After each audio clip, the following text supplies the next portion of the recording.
I have a son who's battled addiction on and off for more than 15 years, and for some of that time, his drug of choice was heroin.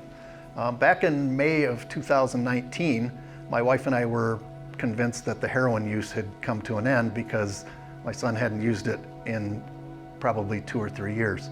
One night, my wife and I were in our family room doing a crossword puzzle, and I noticed that it was kind of quiet upstairs. So my wife said she'd go check on our son, and when she got upstairs, she screamed down to me to come up. And when I went upstairs, I was shocked at what I saw. My son was basically unconscious, making moaning sounds, half on the bed, half off the bed, and we couldn't wake him up. So we immediately called 911. The police came in just a matter of minutes. And when they got there, they asked us if our son used heroin. And I said he had in the past, but hadn't in a few years, so I doubt that, that was the issue. I thought he had just drank too much and was just really drunk. But to be safe, they said that they were going to administer Narcan to him. And after 2 doses, my son came back to life. After the incident, our son told us that he had gotten really drunk and just wanted to try heroin again to see what it felt like. So thanks to that Narcan that the police carried, our son's life was saved. A few minutes after the police had administered the naloxone to our son, the paramedics showed up.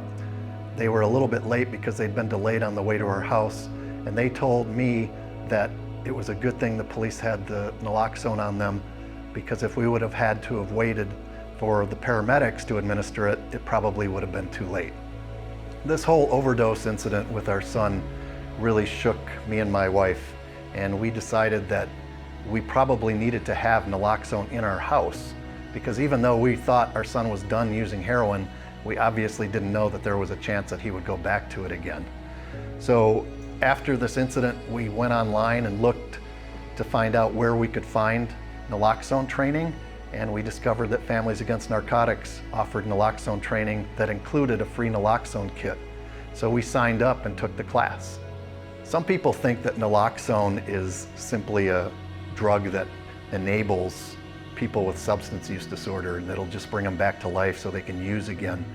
But I really think that naloxone is no different than having an EpiPen for someone that has an allergy to bee stings, or having a defibrillator on hand for people who may have a heart attack. It's something that's there in case you need it, in case you need to save a life. And it's better to have it and not need it than to not have it when you do need it. Since 2015, Families Against Narcotics has trained more than 4,000 people on how to use naloxone. These are individuals, community groups, UAW workers, medical professionals, students, faculty, all people who probably wouldn't have access to naloxone if it wasn't for FAN. And all of these people now know how to save a life if they need to.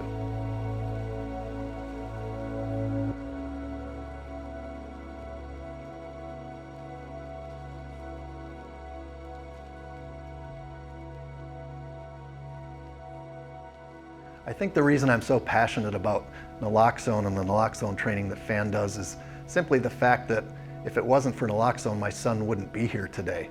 And I think everybody should take the training, have naloxone in their home, carry it with them, just on the off chance that they might be able to be a lifesaver.